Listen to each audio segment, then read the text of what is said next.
Welcome back to Venkat 95 views. நம்மளுடைய சப்ஸ்கிரைபர்ஸ்க்கெல்லாம் நாங்கள் எங்களுடைய வணக்கங்களை தெரிவிச்சுக்கிறோம். இவ்வளோ நாள் உங்கள்கிட்டலாம் நாங்கள் பேசாமல் இருந்ததுக்கு காரணம் எப்போ குக் வித் கோமாளி தொடங்கும், அதனால் அதில் நாங்களும் வெயிட் பண்ணிட்டு இருந்தோம். ஏன்னா பிக் பாஸ்க்கு அப்புறம் அதையே பற்றி பேசுறதுக்கு ஒன்றுமே இல்லை. இடையில 2-3 ஷார்ட்லாம் போட்டோம், நீங்களும் பார்த்துருக்கீங்க, கொஞ்சம் சப்போர்ட் பண்ணியிருக்கீங்க, அதுக்கு ரொம்ப தேங்க்ஸ். இப்போ பார்த்தீங்கன்னா நம்ம குக் வித் கோமாளி வந்து பயங்கரமாக ரொம்ப என்ஜாய் பண்ணி பார்ப்போம்னு நினைக்கிறேன். ஏன்னா சீசன் 5 வந்து ரொம்ப அட்டகாசம். அதில் வந்தவங்க எல்லாரும் பார்த்தீங்கன்னா செம்ம சினிமா ஆக்ட்ரஸ்லாம் நிறைய பேர் இருக்காங்க. அதுவும் நம்ம முக்கியமான ஆள்லாம் வந்திருக்கிறாங்க. அதில் முக்கியமாக பார்த்தா நம்ம விடிவி கணேஷ். ஆமாம், பாட்டுக்குன்னு பார்த்தோம்னா நம்ம ஸ்ரீகாந்த் தேவா இருக்காங்க. அப்புறம் வந்து சூப்பர் சிங்கரில் வந்தால ஒரு பொண்ணு பூஜா சொல்லிட்டு அந்த பொண்ணு வந்திருக்காங்க. அதனால் ரொம்ப சூப்பராக போகும். நம்மளுக்கு தெரிஞ்ச முகம் பார்த்தீங்கன்னா சுஜிதா வந்திருக்காங்க, புகழ், சரத், இவங்களெல்லாம் நம்மளுக்கு தெரியும். இவங்க தான் கோமாளிகளாகவும் குக்குகளாகவும் நம்மளை வந்து மகிழ்விக்க போகிறாங்க, விதவிதமாக சமைக்க போகிறாங்க. நம்ம பார்ப்போம் யார் நல்லா பெஸ்ட்டாக சமைக்கிறாங்க, இதுக்குள்ள என்ன காமெடியெல்லாம் பண்ண போகிறாங்கன்றத. இர்ஃபானும் வந்திருக்கிறாங்க. ஆமா ஆமா, ஏன்னா இர்ஃபான்லாம் வந்து பாத்தீங்கன்னா மற்ற ஃபுட்டு அதெல்லாம் பத்தி ரிவ்யூ பண்ணியிருக்காரு. இப்போ அவரே சமைச்சு அவர் சமைக்கிறதுக்கு ஹெல்ப் பண்ணி அது மாதிரி நின்றுட்டு அதை அவர் எப்படி ரிவ்யூ பண்ண போறாருன்றதை தான் நம்ம பார்க்க போறோம். வந்து நமக்கு முக்கியமா யாருன்னா நம்ம 2 செஃப். யாரு பாத்தீங்கன்னா ஏற்கனவே நமக்கு அறிமுகமானவர் தாமு சார். அடுத்தது பாத்தீங்கன்னா மாதம்பட்டி ரங்கராஜ் அவர் வந்திருக்காங்க. அப்புறம் பாத்தீங்கன்னா இதை போஸ்ட் பண்றது வந்து எல்லாருக்கும் பிடிச்ச அந்த மணிமேகலையும் நம்ம ரக்ஷனும் தான். எப்போவுமே அவங்க ரக்ஷன் வந்து எப்பவுமே ரெகுலராக இருப்பார். போன எபிசோட்க்கு மணிமேகலை வரல, இப்போ வந்து ஜாயின் பண்ணியிருக்காங்க. சூப்பராக இருக்கும்னு நினைக்கிறோம். நல்ல என்டர்டெயின்மெண்ட்டான ஃபன்னாக, ஒரு டென்ஷனாக பேசாமல் பிக் பாஸ் மாதிரிலாம் நம்ம யாரையும் எதுவுமே பேசாம திட்டாம. ஆமா, இதில் என்ன ஒரு முக்கியமான விஷயம்னா இந்த வாட்டி அந்த செட்டே வந்து அற்புதமாக இருக்குது. போன வாட்டிலாம் வந்து ஒரு நார்மலாக இருக்கும், இதில் வந்து தனித்தனியா காமிச்சிருக்காங்க. அட்மாஸ்பியரே கொஞ்சம் நல்ல புதுசா இருக்கு. அதுல பார்க்க போனீங்கன்னா தனியா ஒன்று காமிச்சிருக்காங்க, அப்புறம் தனியா டீ ஷாப் மாதிரி ஒன்று காமிச்சிருக்காங்க, அப்புறம் ரெஸ்டாரண்ட் மாடலில் ஒன்று காமிச்சிருக்காங்க. இந்த மாதிரி நிறைய விஷயங்கள் தனித்தனியா. ஸோ அதுவும் பார்க்கும்போது நல்லா இருந்தது. உள்ள ஓப்பனிங் சீனும் வந்து சூப்பர், நல்லா வந்து ஒரு போட்டில் வரா மாதிரி நல்லா காமிச்சு எல்லாருமே இன்ட்ரடக்ஷன் தான் சூப்பரு. இதில் எஸ்பெஷலி பார்த்தீங்கன்னா நம்ம அவங்க ஹோஸ்ட் பண்ணக்கூடிய பிரியங்காவும் இருக்கிறாப்புல. ஆமா, அதை சொல்ல மறந்துட்டோமே, பிரியங்காவும் வந்திருக்காங்க. பிரியங்கா எப்பவுமே சூப்பர் சிங்கர்ல பார்த்துருக்கோம், கத்தி கத்தி பேசுவாங்க. இதுல கத்தி பேசுறதுக்கு ஒன்றும் வேலை இல்லை. ஆனாலும் பார்ப்போம், அவங்க கத்தி பேச மாட்டாங்களா, கரண்டி வச்சு தான் பேசுவாங்களாம். ஆமாம், அதனால் வந்து இதுலேயே கொஞ்சம் ஜாலியாக போகும். யாரையும் எல்லாருமே ஈக்குவலான ஒரு இதுலேருந்து ஜோன்லேருந்து வந்திருக்கிறதுனால எல்லாமே நல்லா ஜாலியாக இருக்கும்னு தான் பார்க்குறோம். இதில் என்ன ஒரு விஷயம் பார்த்தீங்கன்னா ஃபஸ்ட்டு வந்து கோமாளியெல்லாம் இன்ட்ரடியூஸ் பண்ணிடுறாங்க. ஸோ அந்த 10 பேர் ஏற்கனவே 4 பேர் பழைய ஆளுங்களும், புதுசாக ஒரு 6 பேர், ஸோ 10 பேர் அவங்க இன்ட்ரடியூஸ் பண்ணுறாங்க.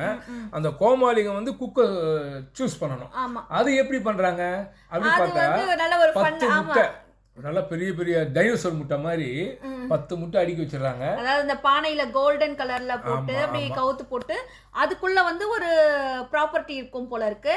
ஃபர்ஸ்ட் அது யாருக்குமே சொல்லலை. இந்த கோல்டன் எக்கை வந்து எல்லாருமே பிரேக் பண்ணணும். அதுக்குள்ள இருந்து அந்த ப்ராப்பர்ட்டி எடுத்து அவங்களுக்கான அதை எடுத்ததையும் அதுக்கு ரிலேட்டடான ஒருத்தவங்க உள்ள வருவாங்க.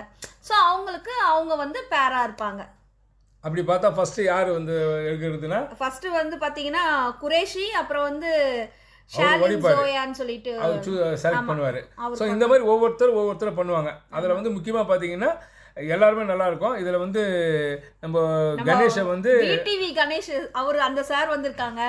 எப்படி இருக்கும் பாருங்க. அப்போ ஏற்கனவே அவர் தியேட்டர்லலாம் நம்ம பார்க்கும்போது அவர் குரலுக்கும் அவர் செய்கிற ஒரு ஆக்ஷனுக்கும் சிரிச்சுட்டு கிடப்போம். இதுலயும் வந்ததையும் ஆனால் பயங்கரமா புகழை வந்து வச்சு செஞ்சுட்டாரு. அவர் பேசுகிற ஸ்டைலு கதை புகழ் வந்து தான் எல்லாருமே கொஞ்சம் ஒரு மாதிரி கலாசோப்பில். ஆனால் நம்ம ஆள் வந்துட்டார்ல, புகழே கலாசிட்டார். அது வந்து நான் அடுத்தடுத்து அவர் மாதிரியே பேசுகிறேன். ஸோ அந்த மாதிரி நல்லா என்டர்டெய்னிங்காக இருக்கும். அடுத்தது பாத்தீங்கன்னா நம்மளுக்கு நல்லா தெரிஞ்ச முகம்னு இதுல பாத்தீங்கன்னா ஆமா, அவங்க சுஜிதா, நம்ம சின்ன குழந்தையில இருந்தே இதுல எல்லாம் பெரிய திரையில கூட பார்த்துருக்கோம். சுஜிதா வந்திருக்காங்க. அவங்க நல்லாவே சமைப்பாங்க, பார்த்துருக்கோம் அவங்களோட யூடியூப்லாம் கூட. அவங்களும் நல்லா சமைப்பாங்க. அடுத்தது பார்த்தீங்கன்னா நம்ம இர்ஃபான் பார்த்துட்டோம்.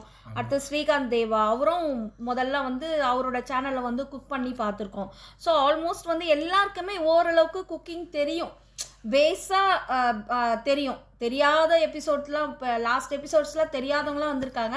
ஆல்மோஸ்ட் இவங்கெல்லாம் நல்லா செய்வாங்கன்னு பார்க்குறோம். யார் இதில் டைட்டில் அடிக்க போறான்றது தான் தெரியல. தெரியல. இதில் என்னன்னா நாஞ்சில் விஜய் வேற சும்மாவே அவன் கலாசிட்டு இருப்பாப்புல. ஆமா இது இந்த சீரியல் அந்த மற்ற விஷயங்கள்லாம் கலாட்டாக அது என்னது கலாட்டா சேனல். அதுக்கு வந்து அவர் வந்து இருக்கிறாரு வசந்த் வசின்னு சொல்லிட்டு நம்ம ஜி சேனல்ல வந்து நிறைய இந்த சீரியல்ஸ்ல எல்லாம் அவரை பார்த்துருக்கோம். ஸோ அந்த 2-3 பேர் மலையாளிஸும் வந்திருக்காங்க. அவங்களாம் வந்து ஒர்க் பண்ணுவாங்கன்னு நினைக்கிறேன் நல்லா. ஸோ ஒரு மாதிரி என்டர்டெய்னிங்காக போகும். ஸோ இந்த இன்ட்ரடக்ஷனுக்கே கிட்டத்தட்ட 2 மணி நேரம் எடுத்துக்கினாங்க. ஒவ்வொருத்தரும் நிறைய கொஞ்சம் கடி ஜோக்கு மொக்க ஜோக்கு கொஞ்சம் லேகாக தான் போச்சு. பட் இன்ட்ரடக்ஷன்றதுனால நம்மள கொஞ்சம் பல்ல கட்சிட்டு அதை பார்த்துட்டு தான் இருந்தோம். ஆனால் கொஞ்சம் விறுவிறுப்பாக போகும்னு நினைக்கிறேன். இவங்கள வச்சு நம்ம கொஞ்சம் ஃபன் பண்ணுவோம். அவ்வளோதான், நம்ம கொஞ்சம் ஃபன் பண்ணுவோம், கொஞ்சம் ரிலாக்ஸ்டாக இருக்கும், நல்லா ஜாலியாக தான் போகும்னு நினைக்கிறேன். ஏன்னா ஸ்ரீகாந்த் தேவாலாம் பயங்கரமாக ஜாலியாக தான் பேசுவார், அவர் நல்லா பாடுவார். அதே மாதிரி அந்த சிங்கர் அந்த பொண்ணு வந்து நல்லா பாடும். நாஞ்சில் விஜய்லாம் செம்ம கலாஸ் வைப்பல. அதே மாதிரி நம்ம கணேஷ் சார் சொல்லவே தேவையில்லை. இதுல முக்கியமா நம்ம ராமரை விட்டுட்டோம். ராமர்லாம் செம்ம கலாஸ். ஆமா, அவரு ராமருக்கு வந்து திவ்யா துரைசாமின்னு சொல்லிட்டு ஒருத்தவங்க அவங்க பேரா இருக்காங்க இதுல. அதனால ராமர் பயங்கரமா ஜாலியா இருக்கும். அவர் வந்தாலே சிரிக்க ஆரம்பிச்சிருவோம். இதுலயும் ரொம்ப ஜாலியா தான் இருக்கும் போல இருக்கு நம்ம பாக்குறதுக்கு. ஸோ ஒரு வழியா இந்த இன்ட்ரோடக்ஷன் கொடுக்கறதுக்கு டைம் ஆயிடுச்சு மக்களே. இதுக்கு அடுத்தது நாளைக்கு தான் வந்து அந்த சமையலை பத்தி மற்ற விஷயங்கள்லாம் சொல்லுவாங்க. குக் வித் கோமாளி மொத்தத்தில் வெயிட் பண்ணி இன்னைக்கு வந்து அது ஓப்பன் பண்ணியிருக்காங்க. ஸோ இனிமே வர எபிசோட்ஸ்லாம் வந்து ரொம்ப ஜாலியாகவும் ஃபன்னாகவும் இருக்கும்னு நாமளும் நினைக்கிறோம். உங்களுக்கு அந்த ஃபன்னை வந்து எந்த அளவுக்கு உங்களுக்கு பிடிக்கிற மாதிரி நம்ம வந்து சொல்ல முடியுமோ,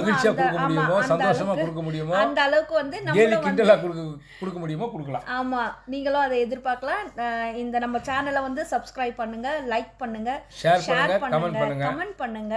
நிறைய பேருக்கு நீங்கள் இதை ஷேர் பண்ணி லைக் பண்ணுறது மூலமாக தான் நிறைய பேருக்கு வந்து நம்மளோட சேனல் இதுவாகும், ரெக்கமெண்ட் ஆகும். அதனால் வந்து நீங்கள் லைக் பண்ணுங்கள், கமெண்ட்ஸ் நீங்கள் போடுங்க. கமெண்ட்ஸ் பண்ணும்போது எங்களோட பேசுகிற மாதிரி இருக்குது, அது நமக்கு இன்னும் கொஞ்சம் என்கரேஜ் பண்ண மாதிரி இருக்குது. அதனால் வந்து நீங்கள் வந்து உங்களோட கருத்துக்களை கமெண்ட்ஸில் தெரியப்படுத்துங்க. ஆக மொத்த மக்களே, இந்த வீடியோ பிடிச்சிருந்தா லைக் பண்ணுங்கள், கமெண்ட் பண்ணுங்கள், ஷேர் பண்ணுங்கள், சப்ஸ்கிரைப் பண்ணுங்கள். தேங்க்யூ. மறுபடியும் அடுத்த வீடியோவில் உங்களை சந்திக்கிறோம். ஆமாம், நன்றி. தேங்க்யூ.